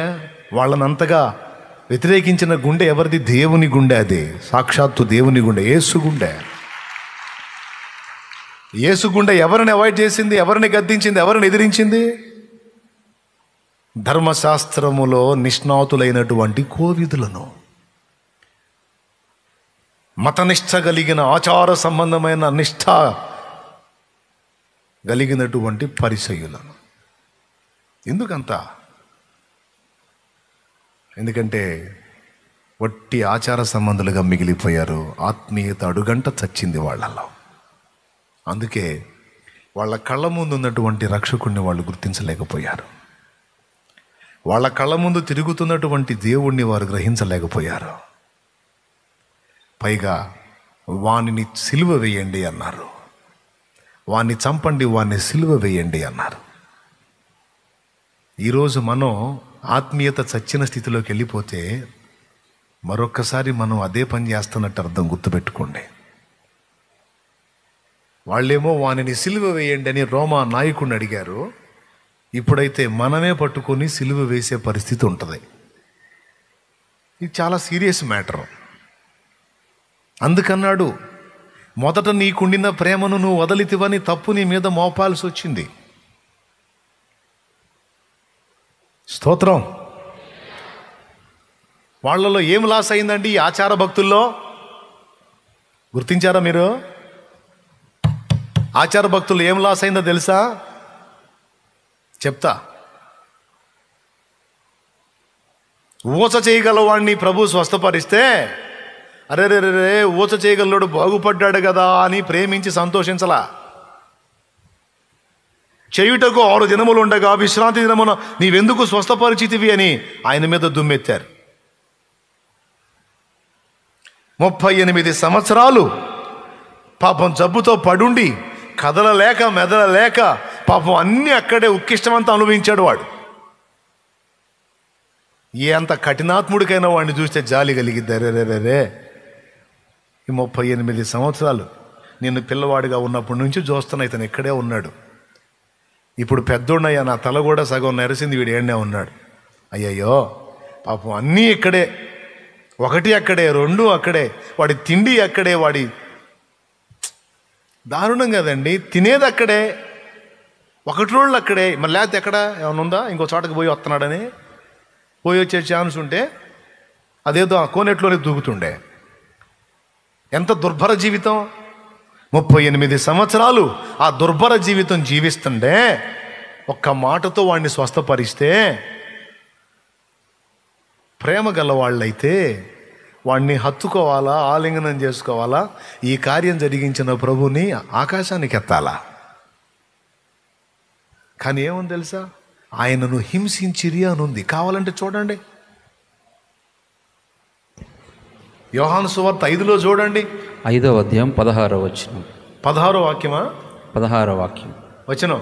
16వ వచనం, 5వ అధ్యాయము 16వ వచనం, యోహాను సువార్త. ఈ కార్యములు విశ్రాంతి దినమున చేసినందున యూదులు యేసుని హింసించిరి. ఆ మాటను ఎప్పుడైనా ఆలోచించారా మీరు? ఏం తప్పు చేశాడండి? అసలు వాళ్ళకి ప్రేమ ఎక్కడ తెచ్చిందండి? మళ్ళా సామాన్యుల విశ్రాంతి దిన విషయములో మహాపట్టింపు కలిగిన వాళ్ళు ఏంటనుకుంటున్నారు? కట్టడ.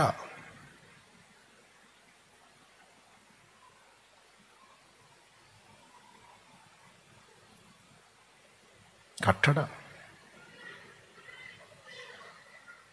ఎందుకు అట్ట తయారయ్యారు?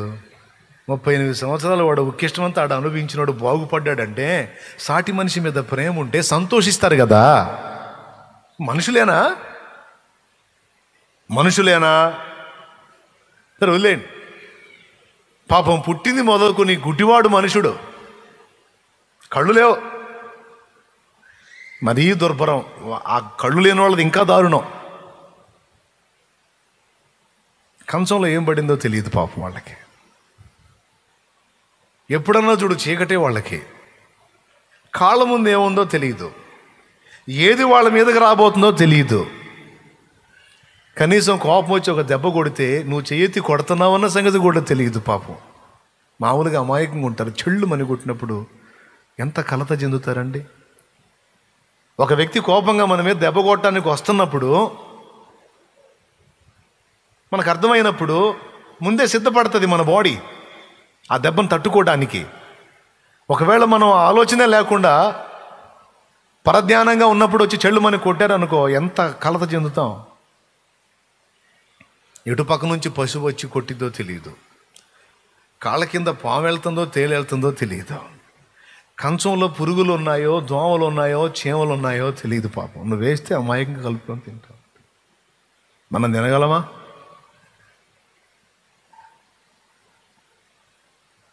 అందులో తిరుగుతూ భిక్షాటం చేసుకునే వాళ్ళ పరిస్థితి ఇంకా దుర్భరం.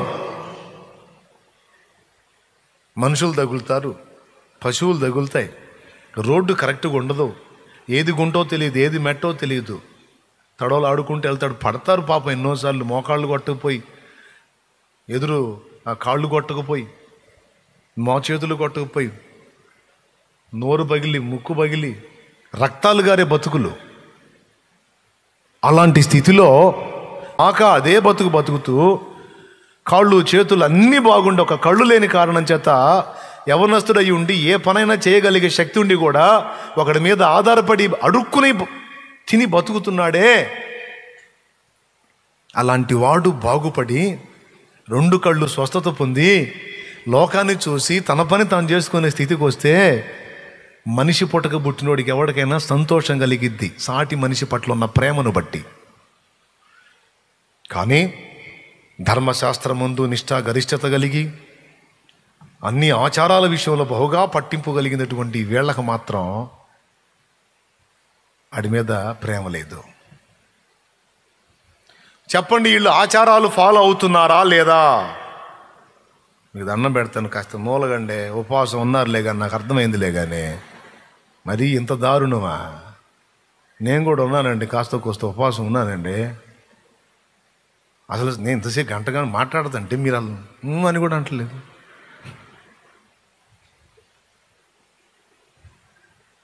వాళ్ళు ధర్మశాస్త్ర విషయంలో పట్టుగలిగిన వాళ్ళ కాదా? ఆచారాలన్నిటినీ పక్కా ఫాలో అవుతున్న వాళ్ళ కాదా? దేవుని ఎడల ఆసక్తి కలిగిన వారా కాదా? పెద్దగా ఎందుకు తగలబెట్టినా వారి ఆసక్తి జ్ఞానానుసారమైనది కాదన్నాడు పౌలు. ఆసక్తి గలవారే అన్ని విషయాల్లో పట్టింపు కలిగి ఉన్నారు. కానీ ఏం లాభం? సాటి మనిషి పట్ల ఉండవలసినటువంటి ప్రేమ భావాన్ని, దేవుని ఎడల ఉండవలసిన కృతజ్ఞతా భావాన్ని రెండింటినీ పోగొట్టుకున్నారు. ఇప్పుడు ఇంకెందుకు వాళ్ళు? అందుకే వాళ్ళ హృదయ కాఠిన్యానికి అల్లాడిపోయాడు. ఏం భక్తులురా మీరు? ఏం భక్తులురా? ఆత్మీయత ఏదిరా? ప్రేమ ఏదిరా? ఆశలు అడుగంటి వేసారిన బ్రతుకులకు ఆత్మీయత కరువై అలమటించు వారికి, ఆశలు అడుగంటి వేసారిన బ్రతుకులకు ఆత్మీయత కరువై అలమటించు వారికి, ఉన్నదా అనాథలకు సహాయం, ఉన్నదా అభాగ్యులకు ఆశ్రయము, ఉన్నదా అనాథలకు సహాయం, ఉన్నదా అభాగ్యులకు ఆశ్రయము. నీవే లేకపోతే నేనేమై ఉందును దేవా, నీవే లేకపోతే నేనేమై ఉందును దేవా.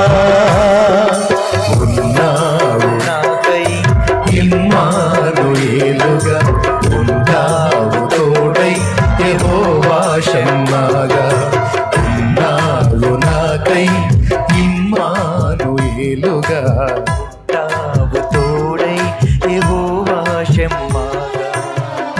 ఎవరున్నారని ఎప్పుడుంటారని చితికిన బ్రతుకున ఆశ్రయమెవరని, ఎవరున్నారని ఎప్పుడుంటారని చితికిన బ్రతుకున ఆశ్రయమెవరని, నీవే లేకపోతే నేనేమై ఉందును దేవా, నీవే లేకపోతే నేనేమై ఉందును దేవా. ఉన్నావు నాకై ఇమ్మానుయేలుగా, ఉన్నావు తోడై యెహోవా షమ్మాగా. స్తోత్రం. అందుకు ద్వేషించాడు యేసయ్య. నీ ఆచారాలు, నీ పని, నీ హడావుడి, నీ పరిచర్య పక్కన పెట్టవా? పక్కన పెట్టా, అది సెకండ్ రా. నా ప్రేమ ఏది నీలో? కృతజ్ఞత ఏది నీలో? ఆ కృతజ్ఞత నిండిన అర్పణ ఏది? ఆరాధన ఏది? ఆ స్తుతి ఏది?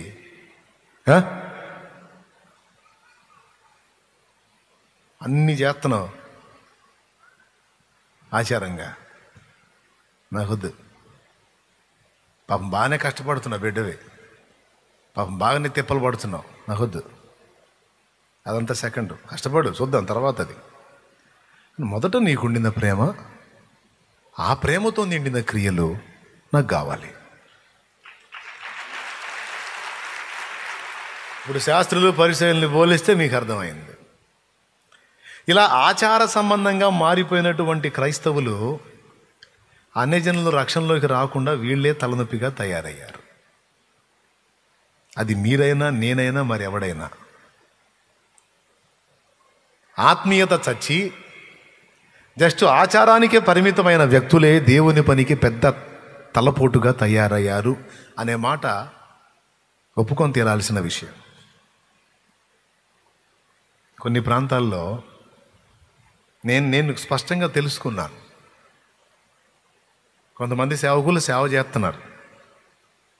దేవుని దర్శనం, దేవుని పిలుపు, దేవుని ఏర్పాటును బట్టి ఆ ప్రాంతానికి మరో దైవజనుడు వెళ్ళి ఓ సంఘం కట్టాడు అనుకోండి.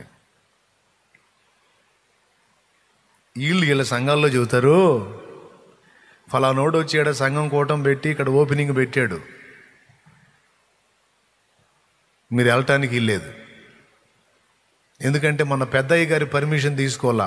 ఈ ఊరి మొత్తానికి పెద్ద పాస్టర్ ఒక ఆయన ఉన్నాడు, ఆ పెద్దయ్య గారి పర్మిషన్ తీసుకోవాలా వాళ్ళు. మరి మన పెద్దయ్య గారి పర్మిషన్ తీసుకోపోతే ఆడు ఎట్ట పెడతాడు ఈడ కూటం, ఆడు ఎట్ట చేస్తాడు ఈడ సేవ? వీడు ఒక దైవజనుడా? ఇట్లాంటి వాళ్ళని తయారు చేసినోడు ఒక సేవకుడా? వాడు పెద్దయ్య గారా?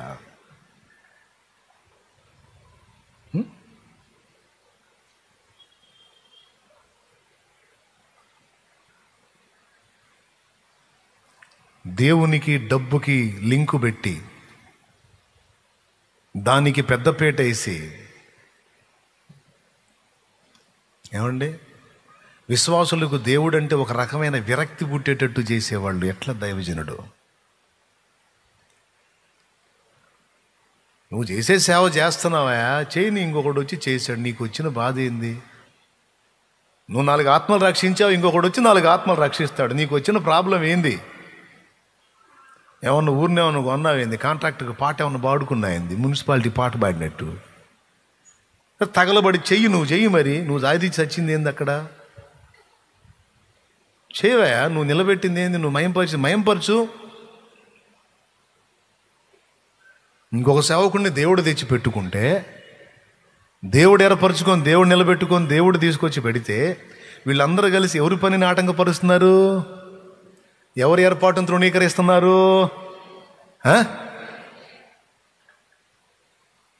వాళ్ళకి చెప్పాలంటే వాళ్ళు పర్మిషన్ తీసుకోవాలంట, లేకపోతే ఊరుకోరంట.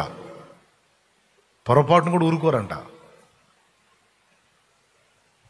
అవసరమైతే వారే ఆటంకాలు కల్పిస్తారట. ఒరిజినల్ శాస్త్రులు, పరిసయ్యులు ఇదే సరుకు. దైవిక ప్రేమ, నశించిపోతున్న ఆత్మల కొరకైన భారం వదిలిపెట్టి, అవి స్టార్టింగ్లో ఉన్నాయి. పాప మంచోళ్ళే. స్టార్టింగ్లో అట్ట మొదలుపెట్టి, మొదట ఆత్మానుసారంగా మొదలుపెట్టి, తొదకు శరీరానుసారమై ఆత్మల సంపాదన పోయి ఆస్తుల సంపాదన మీద మనసుబడి,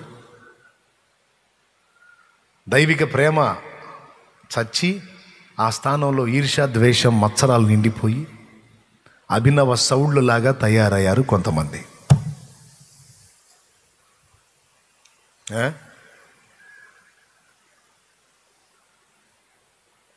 మరి ఇప్పుడు చెప్పండి, నీ కష్టమును, నీ సహనమును, నీ క్రియలను భారం భరించి నా నామ నిమిత్తం బిడ్డ అలిసిపోలేదు, అన్నీ బాగా చేస్తున్నావు, కానీ నాకు వద్దు, ఇది నాకు నచ్చలా, కష్టపడుతున్నావులే కానీ ప్రయోజనం లేదు. ఈ కడవరి క్రియలు బాగా, ఫస్ట్ లవ్లో మొదటి క్రియలు చేసావు చూడు, సూపరం. నువ్వు ప్రార్థన చేస్తున్నావు, విశ్వాసి నీ సంగతి చెబుతున్నా, పాస్టర్లను పక్కన పెడదాం, ఇక అది ఎత్తుకుంటే ఒకదే కదలే, ఒకదే కదు. కొంతమంది పని కట్టుకొని దుష్ప్రచారం చేసేవాళ్ళు, ఒక దైవజనుడిని దేవుడు నిలబెట్టి వాడుకుంటున్నాడు, 4 ఆత్మలు కనెక్ట్ అయినాయి, కొంతమంది రక్షింపబడుతున్నారు అన్నది వానికి అర్థమైందంటే, మళ్ళా యేసునామాన్నే వాడుతుంటాడు, దేవుని కొరకు ఆసక్తి కలిగి ఉన్నట్టుగానే డైలాగులు వేస్తాడు. అసలు వాళ్ళ డైలాగులు, వాళ్ళ హడావిడు చూస్తే వాయమ్మో ఎంత భారం బిడ్డలు కనిపిస్తుంది. ఒట్టిదే, అంత బుస్సే. ఆడి పని ఏంటంటే, ఆడు కుళ్ళుబోతు మాలోహం, వాడు చేయడు, చేసేవాడిని జైనీడు. వీడు గడ్డివాం మీద కుక్క అన్నమాట, అర్థమైందా? గడ్డివాం మీద కుక్క ఇది. అది తింటదా కుక్క గడ్డి? పోనీ గేదెను కానీ ఎద్దును కానీ తిన్నెత్తదా?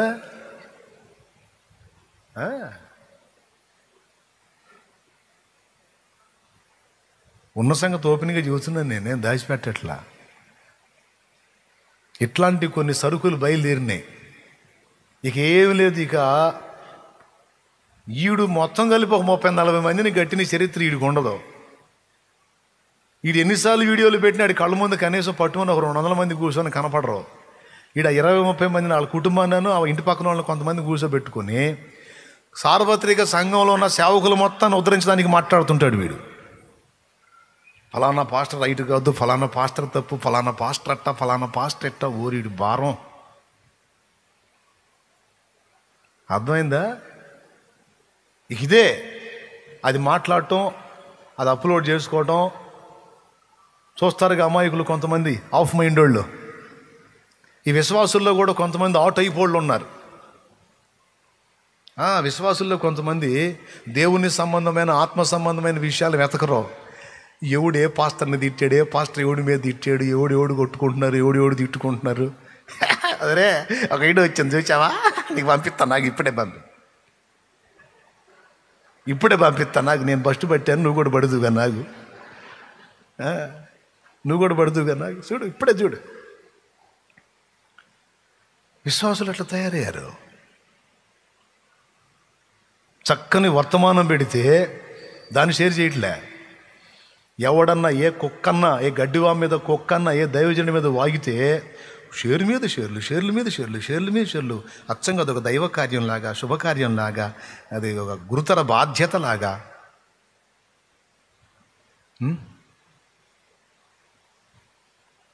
నీకేం మైండ్ పోయిందా? ఏం చేస్తున్నాను?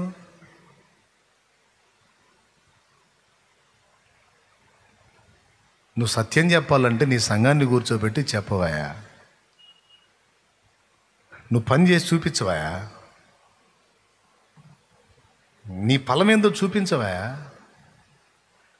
పట్టుమని 10 మంది పిల్లల్ని కన్నా అనుభవం ఉండదు వీడికి. ఇట్లాంటి వాళ్ళు ఏమండి, అప్పటికే 5గురిని కానీ 6వ వాడికి నొప్పులు పడుతున్నామకి పెళ్లిగా అమ్మాయి సలహాలు ఇచ్చినట్టు ఇస్తుంటారు.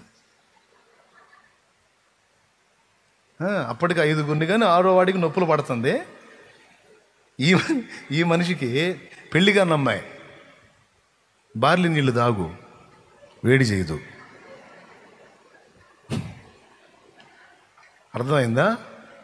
ఫ్రీగా ఉంటుంది, పిండం బాగా తిరిగిద్ది. ఎవరు నొప్పులు పడేటప్పుడు అరవకూడదు, ఓర్చుకోవాలి.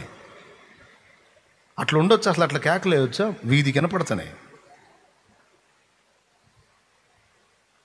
అంటే అప్పుడు ఆమె ఏం చేసి దాని నొప్పుల సంగతి అట్టుంచి రామ్మ అని దగ్గరికి పిలిచి ఆ నొప్పుల సంగతి ఏమో లాగి పెట్టామని ఒకటి పీకి ఒక్కడన్నా అన్నవేను అంటది. నేను 5గురిని కానీ 6వ వాడికి నొప్పులు తీస్తాను. నాకు తెలుసా నొప్పి ఏందో. నువ్వు ఒక్క బిడ్డను కానీ అనుభవం లేదు. నువ్వు ఒక్క సంఘాన్ని కట్టిన, సరిగ్గా ఒక సంఘాన్ని కట్టి నిలబెట్టిన నలుగురిని తయారు చేసిన చరిత్ర లేదు. కోతలు మామూలు కోతలు కాదు, ఒక్కొక్కడు గుమ్మడికాయ కోతలు, మహాయచ్చులు. ఇట్లాంటి వాళ్ళు తయారయ్యారు. వీళ్ళు దేవుని పనికి సహకారులు కాదు, వీళ్ళు దేవుని పనికి ఆటంకాలు, దేవుని పనికి అడ్డుబండలు. మళ్ళా వీరు క్రైస్తవులే సుమా. వీరు దేవుని అందలి ఆసక్తి కలిగిన వారే. మరి సామాన్యమా? ఒక వీడియో మాట్లాడాలంటే లోకుల సరుకంతా సేకరించాలా? ఏడాడ చెత్తంతా పోగేయాలా? కళ్ళు పోయి దిగిన దాన్ని మళ్ళీ చక్కగా కష్టపడి రెడీ చేసుకోవాలా? దానికి థంబ్నెయిల్ రెడీ చేసుకోవాలా? దాన్ని అప్లోడ్ చేయాలా? అమ్మో, ఒక డే పట్టిద్ది. మామూలు ఆసక్తే? అది విన్న విశ్వాసులు ఎంతమంది విన్నారు అంతమంది భ్రష్టు పట్టాలా? మరి జరగదు ఇవన్నీ. నా ప్రియమైన దేవుని బిడ్డలారా, మొదటి క్రియలు మారిపోతే ఇట్లాంటి భ్రష్టమైన సరుకు తయారైంది. దేవుని పనికి సహకారులు కాకపోగా జరుగుతున్న దేవుని పనికి వాడే తలనొప్పిగా మారే అవకాశం ఉంటుంది. మొదటి ప్రేమను వదిలినోడు. ఈ దరిద్రం మనకు అంటకుండా జాగ్రత్త పడాలి. ఇది తరచూ హెచ్చరిస్తున్నా, మళ్ళొక్కసారి ఈ సందర్భంగా హెచ్చరిక చేశా. చెవులు గలవాడు ఆత్మస్వరం వినుగాక. ఓపెన్గా చెప్పేస్తున్నా, పచ్చిగా అన్ని సంగతులు. ఏం లాభం? లోకుల పాపాలని వీడియోల్లో మాట్లాడి పందారం చేస్తే నీకు వచ్చిన లాభం ఏంది? బోధలో తేడా ఉంటే ఖండించు, తప్పు లేదు. వాళ్ళ పర్సనల్ లైఫ్ని ఎత్తి ఒక మతోన్మాది ఒక భక్తుడిని ఎవరో ఒక దైవజనుడిని తిట్టాడు అనుకో, దాన్ని ఇంకొకటి తీసుకొని క్రైస్తవుడు ఇంకొకటి అప్లోడ్ చేస్తాడు, దాన్ని ఇంకొకటి తీసుకొని అప్లోడ్ చేస్తాడు. మెంటలోళ్ళు వాళ్ళ ఇంట్లో వాళ్ళే ఎఫెక్ట్ చేసినట్టు క్రైస్తవులు అనే పేరులో కొంతమంది మెంటలోళ్ళు తయారయ్యారు.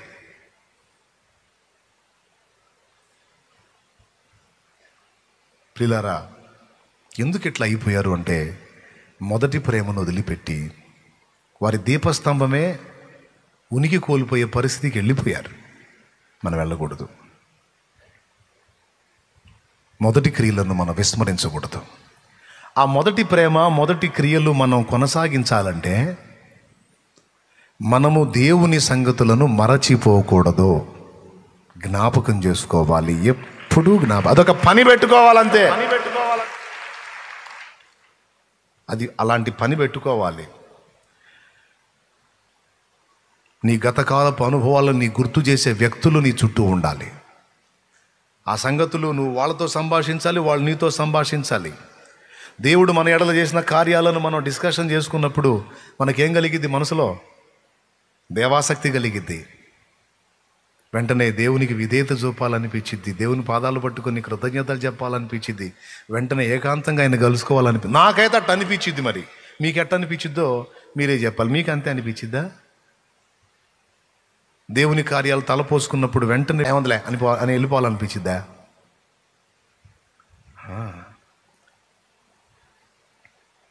సేవకులు ఎవరు గుర్తించని స్థితిలో ఒక అనామకుడుగా అందరితో పాటు నిలబడి ఆరాధించావు, ఏడిచావు, మొత్తుకున్నావు. ఆ రోజు నిన్ను గుర్తించేవాడు లేడు, పిలిచేవాడు లేడు, పలకరించేవాడు లేడు, మాట్లాడేవాడు లేడు. నువ్వెవరో తెలియదు. ఇంటి వాళ్ళకి గౌరవం లేదు, బయట వాళ్ళకి గౌరవం లేదు. అలాంటి నిన్ను ఈరోజు తీసుకొచ్చి దేవుడు ఆయన రక్తంతో కడిగి పరిశుద్ధపరిచి ఇతరులు నిన్ను చూసి వందనాలు చెప్పేటట్లు, ఇతరులు నిన్ను సన్మానించేటట్లు, నువ్వు ఆరాధన చేస్తుంటే అనేకులు తన్మయించేటట్లు, నువ్వు బోధిస్తుంటే అనేకులు వినేటట్లు ఆయన నీకు ప్రజలను, జనమును సొత్తుగా ఇచ్చి లోబరిచాడు. నువ్వు ప్రస్తుతం నీకున్న డిగ్నిటీని, ప్రస్తుతం నీకున్న ఇమేజ్ని, ప్రస్తుతం నీకున్న హడావిడిని చూసుకొని గతాన్ని మర్చిపోయే అవకాశం ఉంది.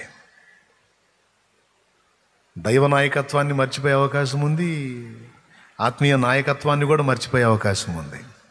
అది మర్చిపోకూడదు, ఇది మర్చిపోకూడదు. అది మరచిపోయిన నాడు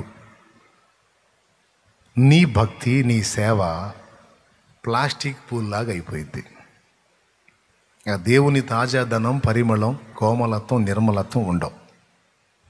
అది నీలో బతికున్నంత వరకు, ఏది ఆ మొదటి సంగతులను కూర్చున్న జ్ఞాపకం నీలో బ్రతికున్నంత వరకు నువ్వు దేవునికి విధేయుడుగా ఉంటావు, దేవుని చేత నియమించబడిన ఆత్మీయ నాయకత్వానికి కూడా విధేయుడుగా ఉంటావు, విధేయురాలిగా ఉంటావు. నీలో అవిధేయత పొడసూపుతుంది అంటేనే ఎఫెక్ట్ అవుతున్నావు అని అర్థం, కొన్ని మర్చిపోతున్నావు అని అర్థం. కృతజ్ఞతాహీనుడివి, హీనురాలివి అయిపోతున్నావు అని అర్థం. అది విశ్వాసులైనా, సేవకులైనా, పరిచారకులైనా.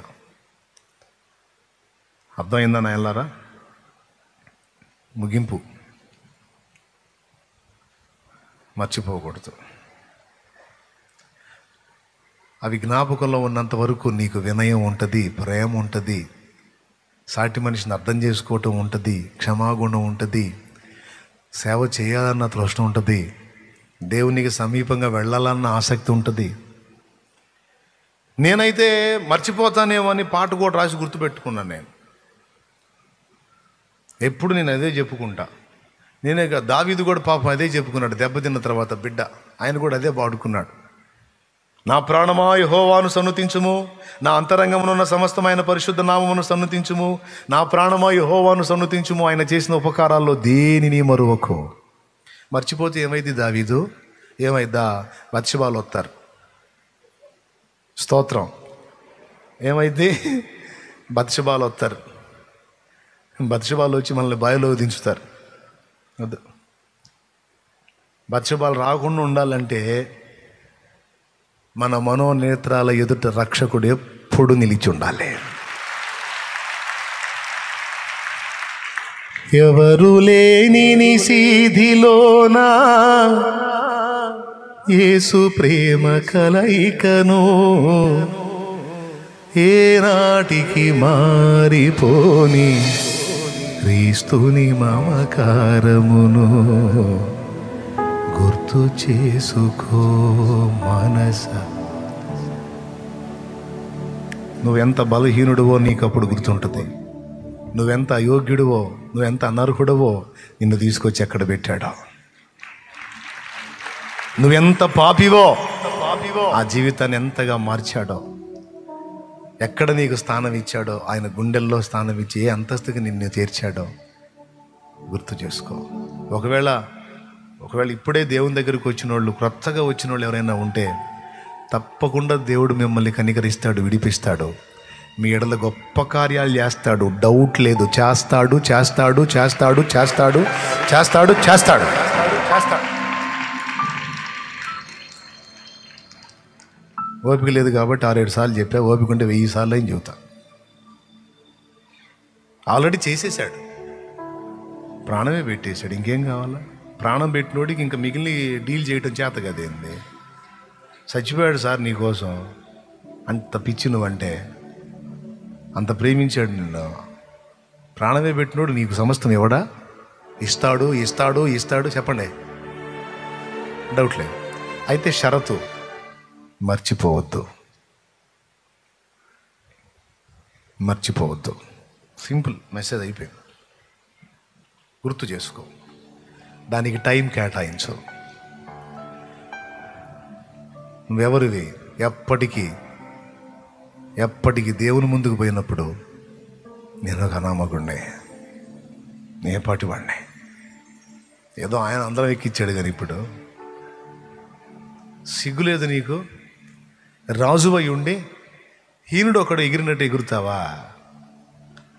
వస్త్రాలు పోతున్న సంగతి తెలియదా నీకు? సిగ్గు లేదు? దావీదేమన్నాడు? సింహాసనం ఎక్కి పరిపాలించేటప్పుడు ప్రజల ముందు నేను ఇశ్రాయేలుకు రాజును. కానీ అదేందో తెలుసా? నా దేవుని సన్నిధి,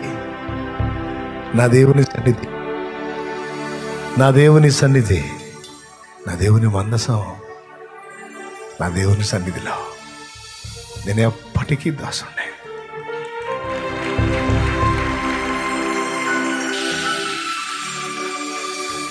నా పక్షం వహించాడు. ఒక్కసారి ఆలోచించండి. యుద్ధంలో ఉన్న అన్నలు ఎంతమంది? 6 అన్నలు ఉన్నారా? 3 ఉన్నారా? దావీదు అన్నలు యుద్ధంలో ఉన్నవాళ్ళు ఎంతమంది? 3 6? పెద్దగా చెప్పాలి. 6? ఎక్కడుందో చూపించండి వచ్చిన బైబిల్లో. నేను కాస్త నీళ్లు తాగుతా. 3 అన్నోళ్ళు చేతులు ఎత్తండి. యుద్ధంలో ఉంది 3 అన్నోళ్ళు చేతులు ఎత్తండి. ఎక్కడుందో చూడండి వచ్చిన.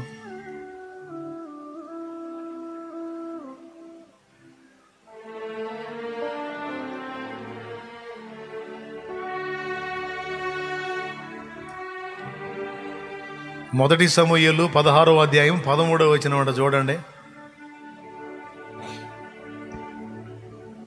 సమూయేలు తైలపు కొమ్ము తీసి వాని సహోదరులు ఎదుట వానిని అభిషేకము చేసెను. నాటి నుండి యెహోవా ఆత్మ దావీదు మీదికి బలముగా వచ్చెను. 16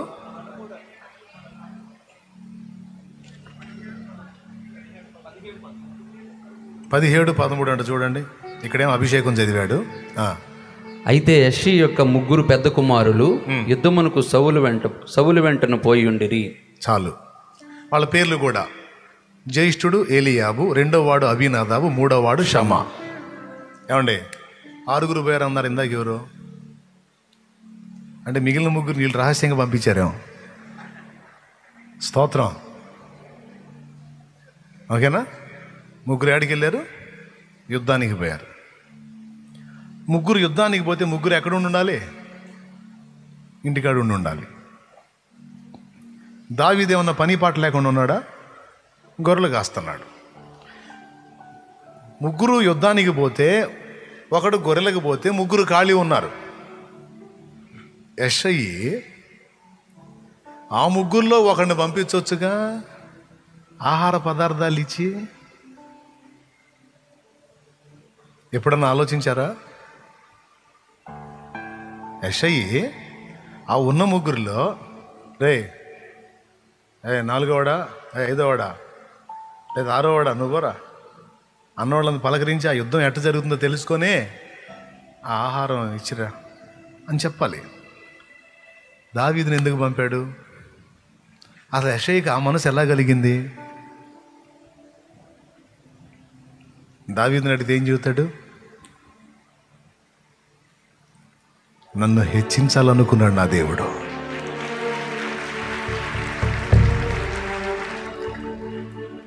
గొర్రెల దగ్గర నుండి నన్ను పిలిపించాడు. పాడి గొర్రెలను వెంబడించుట మాన్పించి నన్ను పిలిచాడు. జ్ఞాపకం, నాకు ఒక సాక్ష్యం. దావీదు అక్కడి నుండి తెచ్చాను నిన్ను. ఇంటికాడ నుండి పిలవలా, అది గ్రహించాలి మీరు. ఇంట్లో నుండి పిలవలా, గొర్రెల దగ్గర నుండి పిలిచాడు. ఆ స్థితి దావీదు గుర్తుండాలి. గొర్రెల కాపరిని ఇశ్రాయేలుకు కాపరినిగా మార్చాడు.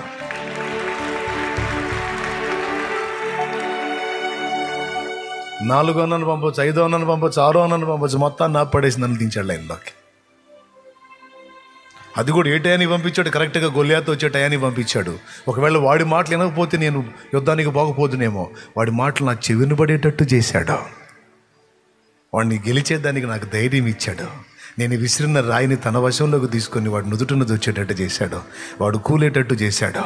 నాకు జయం వచ్చేటట్టు చేశాడు. నా తలనెత్తాడు. నీ నాన్న నా వెంటబడి ఒక జంతువును తరిమినట్టు తరిమాడు ఈట తీసుకొని. కానీ 2 సార్లు మీ నాన్న నా చేతికి అప్పగించాడు, కానీ ఒక్కసారి కూడా నీ తండ్రి చేతికి నా దేవుడు నన్ను అప్పగించలా. కంటి పాపలా నన్ను కాపాడుకున్నాడు. మీకాలు ఏం తెలుసు నీకు నా దేవుడి గురించి? ఏం తెలుసు? ఏంటి నా బతుకు? లేబర్ చేష్టాలా? లేబర్ బుద్ధులా? లేబర్ ఉన్నాయి, లేబర్ బతికన్నది. ఆ లేబర్ ఉన్న ఈరోజు రాజుని చేశాడు పిచ్చిదాలా.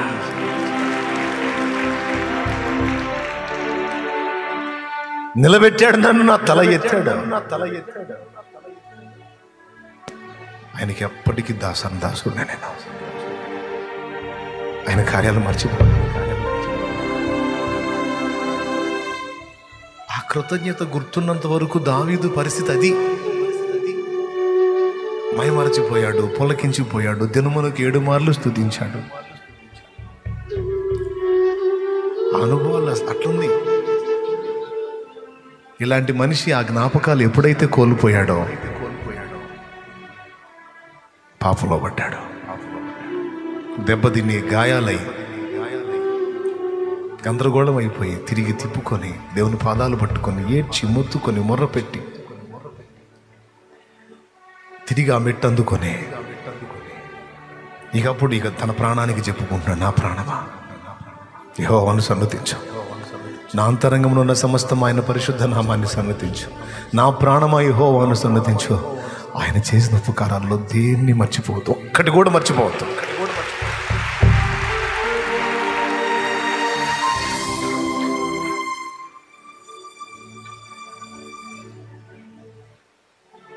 మీకాలు సొంత భార్య ఎగతాళి చేసింది, పట్టించుకోడు.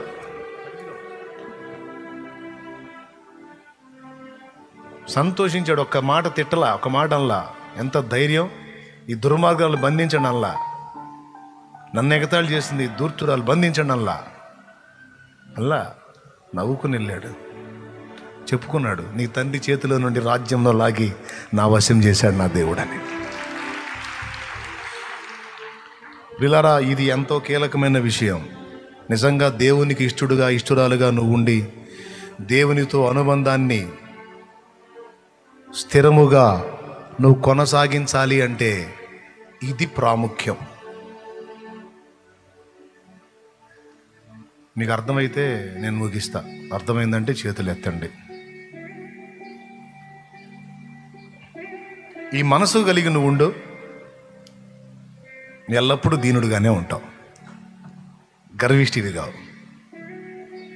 ఎల్లప్పుడూ దీన మనసు కలిగి ఉంటావు. దీన మనసు నీలో ఉన్నంత వరకు పరిమళం వెదజల్లిద్ది నీ జీవితం. విధేయత నీలో ఉన్నంత వరకు పరిమళం వెదజల్లిద్ది నీ జీవితం. దేవునికి నచ్చుతావు, మనుషులకు కూడా ఆయన నచ్చేటట్టు చేస్తాడు నిన్ను. ఒకరి మీద అతిశయపడవు, ఇతరులు నాకంటే యోగ్యులు అనుకుంటావు. ఇంకా దేవునికి నచ్చని అవలక్షణాలు ఏ కనపడవు. ఈ బుద్ధి నీవు కలిగి ఉంటే, ఈ జ్ఞాపకాలు నీలో నిలిచి ఉంటాయి. ఇది ఎప్పుడైతే తరుగైపోతుందో మరుగైపోతుందో అప్పుడు దరిద్రం అంతా తయారయ్యిద్ది మనలో. అది చూసుకొని బ్యాలెన్స్ అయితిరా ధన్యులు. అందుకు అంత కీలకంగా చెప్పాడు, ఆ మొదటి క్రియలు చేయి. ఆ ఫస్ట్ లవ్ కావాలి నాకు. ఆ ఫస్ట్ లవ్లో క్రియలు ఉన్నాయి, అవి ప్రేమతో కూడి ఉన్నాయి, అవి కృతజ్ఞతతో కూడి ఉన్నాయి, అవి దైవికమైన ఆసక్తితో కూడి ఉన్నాయి. కానీ ఇప్పుడు కూడా క్రియలు ఉన్నాయి, కానీ వాటిలో ఆ తాజాదనం లాస్ అయింది, ఆ కృతజ్ఞత లాస్ అయింది, ఆ ప్రేమ లాస్ అయింది. శాస్త్రులు పరిసయ్యులు దేవుణ్ణి ప్రేమించటం మానేసి ఆచారాలకు అలవాటు పడ్డారు కనుకనే సాటి మనిషిని ప్రేమించటం చేయలేకపోయారు. దేవుణ్ణి ప్రేమించటం వాళ్ళు కలిగి ఉన్నట్టయితే మనిషిని కూడా ప్రేమించేవాళ్ళు. అందుకే చెప్తున్నాను, దేవుణ్ణి ప్రేమించటం అనే దాన్ని మనం సాధన చేస్తే సాటి మనుషుల్ని కూడా ప్రేమించగలుగుతాం. ప్రేమించగలిగితే అన్నీ వారి కోసం చేయగలుగుతాం. ఈ ప్రాముఖ్యమైన సత్యం ఈ 2వ కోటల్లో మీరు గ్రహించారని నేను అనుకుంటున్నా. ఈ టైం వేస్ట్ కాల. ఈ రాత్రంతా నీకు టైం ఉంది, ఒక్కసారి కూర్చో. ప్రార్థన అనగానే మోకాళ్ళు వేసి ఇక మొత్తుకోవటం, అయ్యో అయ్యో అయ్యో అని మొత్తుకోవటం అనుకోవాకు. ప్రార్థనలో అది కూడా ఉంది. ప్రార్థన మోకాళ్ళు వేసి మొర్రపెట్టడం ఉంది. మౌనంగా కూర్చొని గతాన్ని గుర్తు చేసుకోవటం కూడా ఒకటి ఉంది. ఆలోచించడం ఒకటి ఉంది. ప్రభు కార్యాలను తలపోసుకోవటం ఒకటి ఉంది. తమ్ముళ్ళు, సేవకులారా, కూర్చొని డిస్కషన్ చేసుకునేటప్పుడు దేవుని కార్యాలు, నీ ఎడల ఏమేం కార్యాలు చేశాడో గుర్తు చేసుకోవటం ఒకటి ఉంది. నిజంగా దీన్ని మీరు సాధన చేస్తే రాబోతున్న రోజుల్లో అంత్యకాలపు సంఘానికి అద్భుతమైన దీపాలు అవుతారు.